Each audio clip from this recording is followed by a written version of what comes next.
প্রিয় ছাত্ররা, আজ আমাদের আলোচনার বিষয় বিখ্যাত গুজরাটি সাহিত্যিক পান্নালাল প্যাটেল লিখিত অদল বদল গল্পটি। পান্নালাল প্যাটেল মূলত গুজরাটি সাহিত্যিক হলেও তার জন্ম রাজস্থানে 1912 খ্রিস্টাব্দে এবং তিনি বহু উপন্যাস এবং গল্পের স্রষ্টা বলা যায়। এই অদল বদল গল্পটি তার বিখ্যাত গল্প সংগ্রহ পান্নালালনি শ্রেষ্ঠ বার্তাও এই গ্রন্থের মধ্যে রয়েছে। এটি 1958 খ্রিস্টাব্দে লেখা হয়। অদল বদল বলতে সাধারণত আমরা বুঝি কোনো পরিবর্তন, ওলট পালট, বিনিময় ইত্যাদি।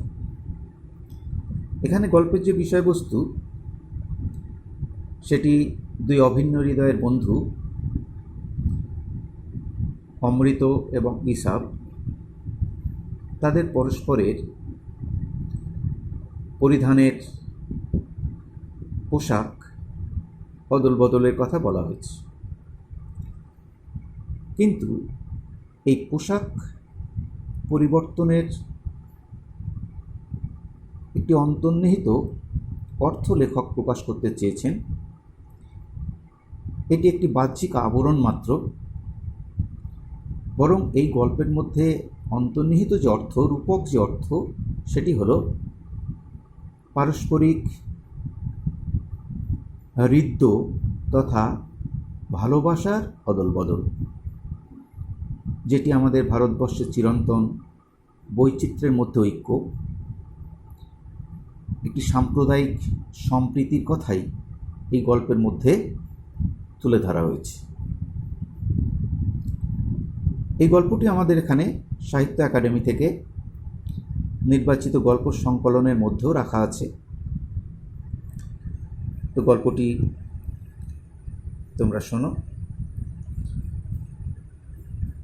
হোলির দিনের পড়ন্ত বিকেল, নিম গাছের নিচে গায়ের একদল ছেলে জড়ো হয়ে ধুলো ছোড়াছুড়ি করে খেলছিল। হোলির দিন, হোলি বলতে বসন্ত উৎসব, আমরা যেটাকে দোলযাত্রা বলি, সে হোলির দিনের একটা পড়ন্ত বিকেলবেলা, সূর্য যখন পশ্চিম আকাশে ঢলে পড়েছে এরকম একটা সময়, একটি বড় নিম গাছ, তার নিচে গ্রামের একদল ছেলে তারা জড়ো হয়ে ধুলো ছোড়াছুড়ি করে তারা খেলছিল, আনন্দ করছিল। হাত ধরাধরি করে অমৃত ও ইসাব ওদের কাছে এলো। অমৃত এবং ইসাব এই গল্পের দুটি প্রধান চরিত্র, দুই বন্ধু। হাত ধরাধরি করে তারা সেই ছেলেগুলির কাছাকাছি চলে এলো। দুজনের গায়ে সেদিনকার নতুন জামা, দুজনের গায়ে সেদিনকার তৈরি নতুন জামা আছে, সবে মাত্র তৈরি হয়েছে, এরকম জামা তারা দুইজন পরে এসছে। রং, মাপ, কাপড় সব দিক থেকেই একই রকম। কাপড়ের রং, মাপ এবং কাপড় একই রকমের দুইজনের। এরা দুইজনেই একই স্কুলে একই ক্লাসে পড়ে, একই শ্রেণীতে দুইজন পড়ে এবং একই স্কুলে পড়ে। রাস্তার মোড়ে এদের বাড়ি দুটোও মুখোমুখি। দুজনের বাবাই পেশায় চাষি, জমিও প্রায় সমান সমান। রাস্তার মুখোমুখি দুজনের বাড়ি, দুইজনের বাবাই পেশায় হচ্ছে চাষি এবং তাদের যা জমি জায়গা আছে প্রায় সমান। দুজনকেই সাময়িক বিপদ আপদে সুদে ধার নিতে হয়। খুব বেশি অবস্থাপন্ন মানুষ তারা নয়। বিপদে আপদে যখন তারা পড়ে সাময়িকভাবে, তখন তাদের সুদে অন্যের কাছ থেকে টাকা ধার নিতে হয়, ইন্টারেস্ট দিতে হয় যে টাকাটা তারা নেয়। বলতে গেলে ছেলে দুটোর সবই একই রকম, তফাৎ শুধু এই যে অমৃতের বাবা মা আর 3 ভাই রয়েছে, ইসাবের আছে শুধু তার বাবা। সব দিক দিয়ে ছেলে দুটোর মধ্যে খুব মিল, একই রকম প্রায় সব। এবং তফাৎ হচ্ছে, পার্থক্য হচ্ছে এইটুকুই যে অমৃতের বাবা মা এবং তারা 3 ভাই, আর ইসাবের শুধুমাত্র তার বাবা আছে, আর কেউ নেই।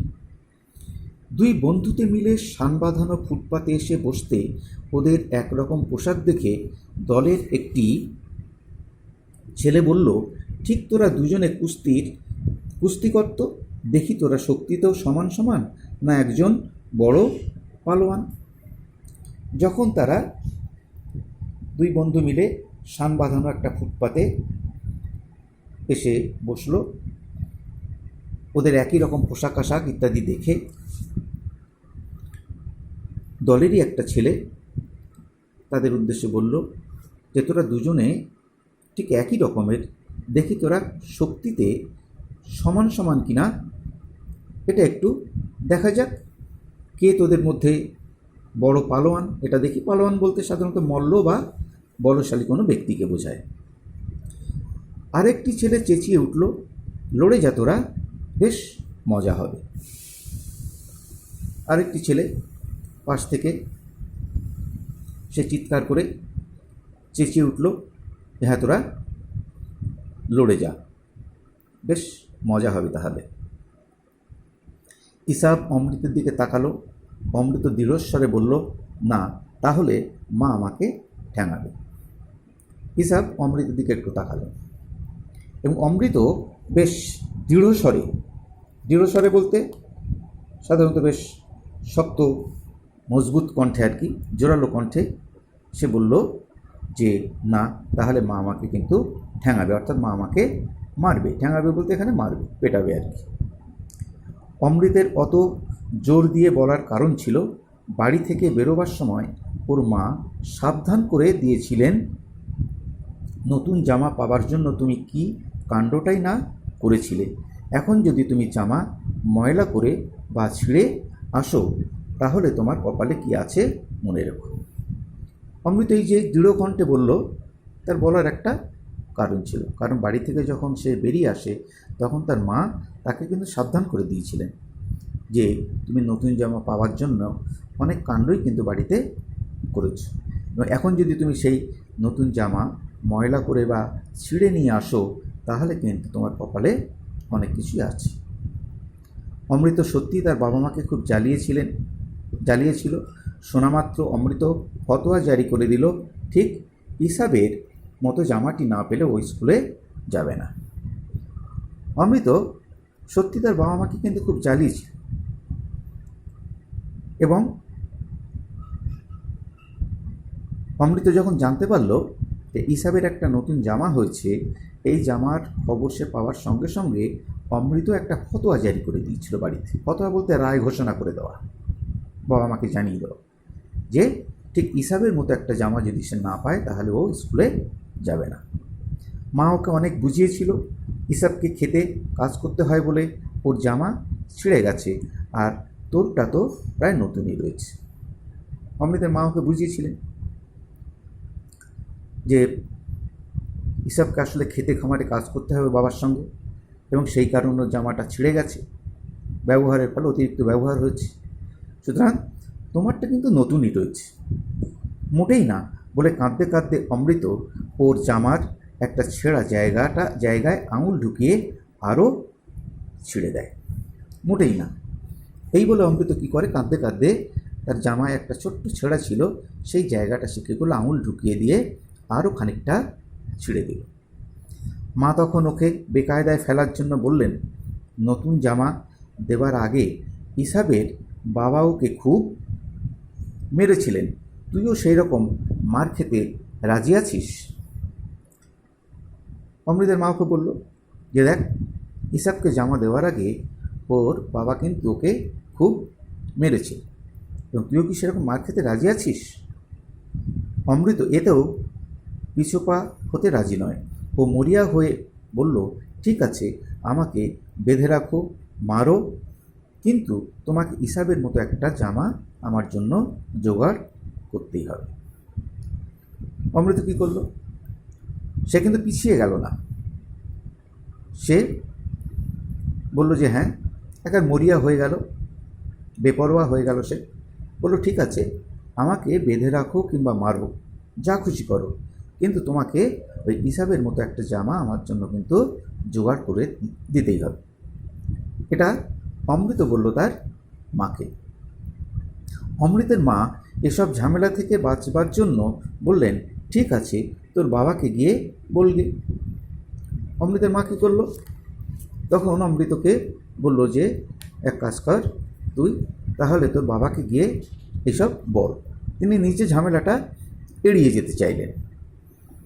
অমৃত জানতো মা না বললে ওর বাবার রাজি হবার সম্ভাবনা খুবই কম। আর অমৃত জানে যে মা যদি ওর বাবাকে রাজি না করায়, তাহলে অমৃত কিন্তু তার বাবাকে রাজি করাতে পারবে না। কিন্তু অত সহজে হাল ছাড়ার পাত্র সে নয়। কিন্তু অত সহজে সে হাল ছেড়ে দেওয়ার পাত্রও নয়। ও স্কুলে যাওয়া বন্ধ করে দিল, খাওয়া ছেড়ে দিল, এবং রাত্রিরে বাড়ি ফিরতে রাজি হলো না। কী করলো অমৃত? ও স্কুলে যাওয়া বন্ধ করে দিল, খাওয়া ছেড়ে দিল, এবং রাত্রিবেলা বাড়ি ফিরতেও রাজি হলো না, লুকিয়ে থাকলো। শেষমেশ ওর মা হাল ছেড়ে দিয়ে অমৃতের বাবাকে ওর জন্য নতুন জামা কিনে দিতে রাজি করালেন। শেষ পর্যন্ত অমৃতের মা কী করলেন? দেখলেন যে না, এই ছেলেকে কিছুতেই কিছু করা যাবে না। তিনি শেষ পর্যন্ত অমৃতের বাবাকে বোঝালেন এবং একটা নতুন জামা কিনে দেওয়ার জন্য রাজি করালেন। এরপর উনি গিয়ে ইসাবের বাবার গোয়ালঘর থেকে লুকিয়ে থাকা অমৃতকে বাড়ি দিয়ে এলেন। এরপর কী হলো? অমৃত ইসাবদের বাড়িতে গিয়ে ইসাবের বাবার যে গোয়ালঘর আছে, গোয়ালঘর বলতে যেখানে গরু, ছাগল ইত্যাদি পশুরা থাকে, গৃহপালিত পশুদের রাখা হয়, গোয়ালঘর, সে গোয়ালঘরে সে লুকিয়েছিল এবং সেখান থেকে অমৃতকে খুঁজে নিয়ে আসা হলো। সুন্দর সাজগোজ করে বাড়ি থেকে বেরিয়ে অমৃতের একেবারে ইচ্ছে ছিল না জামা কাপড় নোংরা হয় এমন কিছু করতে। সুতরাং এই যে ছেলেরা সব বলছে কুস্তি লড়তে, তারা সাজগোজ করে গেছে সুন্দর করে বাড়ি থেকে, এবং অমৃত একেবারেই কিন্তু রাজি ছিল না যে এরকম জামা কাপড় যাতে নোংরা হয়ে যায় এমন কাজ করবে না। বিশেষ করে ইসাবের সঙ্গে কুস্তি লড়তে তো একেবারেই গয়রাজি। বিশেষ করে ইসাবের সঙ্গে সে কুস্তি লড়তে একেবারেই রাজি নয়। গয়রাজি মানে অরাজি, রাজি নয় আর কি। এমন সময় ছেলে ছোকরার দঙ্গল থেকে একজন এসে হাত দিয়ে অমৃতের গলা জড়িয়ে ধরে বলল, এসো আমরা কুস্তি লড়ি। ঠিক এমন সময় ছেলে ছোকরাদের দঙ্গল থেকে, দঙ্গল মানে দল বা জোট, যেখানে একদল ছেলে আছে, সেই দঙ্গল থেকে একজন এসে হাত দিয়ে অমৃতের গলা জড়িয়ে ধরে বলল যে আয় আমরা দুজনে কুস্তি লড়ি। এই বলে সে অমৃতকে খোলা মাঠে নিয়ে এলো। অমৃত ওর বাঁধন কেটে বেরোবার চেষ্টা করতে করতে বলল, দেখ কালিয়া, আমি কুস্তি লড়তে চাই না, আমাকে ছেড়ে দে। কালিয়া তো ওকে ছাড়লই না, বরং ছুঁড়ে মাটিতে ফেলে দিল। ছেলের দল আনন্দে চেঁচিয়ে উঠল, কালিয়া জিতেছে, অমৃত হেরে গেছে, কি মজা কি মজা। এই সময় প্রায় জোর করেই অমৃতকে ছেলে খোলা মাঠে নিয়ে চলে এলো ধরে, এবং অমৃত তখন ওর বাঁধন থেকে বেরোবার একটা আপ্রাণ চেষ্টা করছে, এবং চেষ্টা করতে করতে সে বলল যে দেখ কালিয়া, আমি কিন্তু কুস্তি লড়তে চাই না। ছেলেটির নাম কালিয়া, যে অমৃতকে ধরে নিয়ে গেছে মাঠের মধ্যে। তুই আমাকে ছেড়ে দে। এবং কালিয়া দেখা গেল কিছুতেই অমৃতকে ছাড়ল না, বরং ছুঁড়ে মাটিতে ফেলে দিল। এবং ছেলের দল সেই সময় আনন্দে চিৎকার করে উঠল যে কালিয়া জিতে গেছে আর অমৃত হেরে গেছে, কি মজা কি মজা। ইসাবের মেজাজ চড়ে গেল। এই সময় এই দৃশ্য দেখে ইসাবের মেজাজটাও বেশ গরম হয়ে গেল। ও কালিয়ার হাত ধরে বলল, আয় আমি তোর সঙ্গে লড়ব। সে তখন কালিয়ার হাত ধরে গিয়ে বলল, যায় আমি তোর সঙ্গে লড়ব। অমৃতকে তুই তো হারিয়ে দিয়েছিস, এবার আমার সঙ্গে আয়। কালিয়া ইতস্তত করছিল, কুস্তি শুরু হয়ে গেল। কালিয়া একটু ইতস্তত করছে, ইতস্তত মানে একটু দমনা ছিল তার মধ্যে, একটু দ্বন্দ্ব ছিল যে হিসাবের সঙ্গে সে লড়বে কি লড়বে না, এরকম করছে। কিন্তু দেখা গেল শেষ পর্যন্ত কুস্তিটা শুরু হয়ে গেল। ইতস্তত কথার আর একটি অর্থ হচ্ছে যে দ্বিধা, দ্বন্দ্ব তার মধ্যে ছিল। সুতরাং কুস্তিটা শুরু হয়ে গেল অবশেষে। হিসাব ল্যাং মারতে কালিয়া ব্যাঙের মতো হাত পা ছুড়িয়ে মাটিতে পড়ে গিয়ে চেঁচাতে লাগলো। হিসাব কী করলো? একটা ল্যাং মারলো পা দিয়ে। ল্যাং মারার সঙ্গে সঙ্গে দেখা গেল কালিয়া ব্যাঙের মতো হাত পা ছড়িয়ে মাটিতে থপ করে গিয়ে বসে পড়লো এবং সে চিৎকার করতে লাগলো, বেশ আঘাত পেয়েছে সে। তামাশা করে হলেও এখন ব্যাপারটা ঘোরালো হয়ে পড়েছে এবং কালিয়ার বাবা মা এসে ওদের পিটোতে পারে বুঝতে পেরে সবাই যে যেদিকে পারে পালিয়ে গেল। এই সময় দেখা গেল যে মজা করতে গিয়ে, তামাশা মানে মজা, রঙ্গ, পরিহাস ইত্যাদি, এটা করতে গিয়ে ব্যাপারটা তখন বেশ ঘোরালো হয়ে গেছে, মানে জটিল হয়ে গেছে। এবং কালিয়ার বাবা এসে বা মা এসে ওদের হয়তো সকলকে তখন পিটোতে পারে, তিনি হয়তো প্রভাবশালী কোনো ব্যক্তি হবেন কালিয়ার বাবা বা মা। এটা বুঝতে পেরে সবাই তখন যে যেদিকে পারে তখন পালিয়ে চলে গেল। এটা হচ্ছে প্রথম অংশ, তোমরা শুনলে। এরপরে আমরা দ্বিতীয় অংশের আলোচনায় আসব।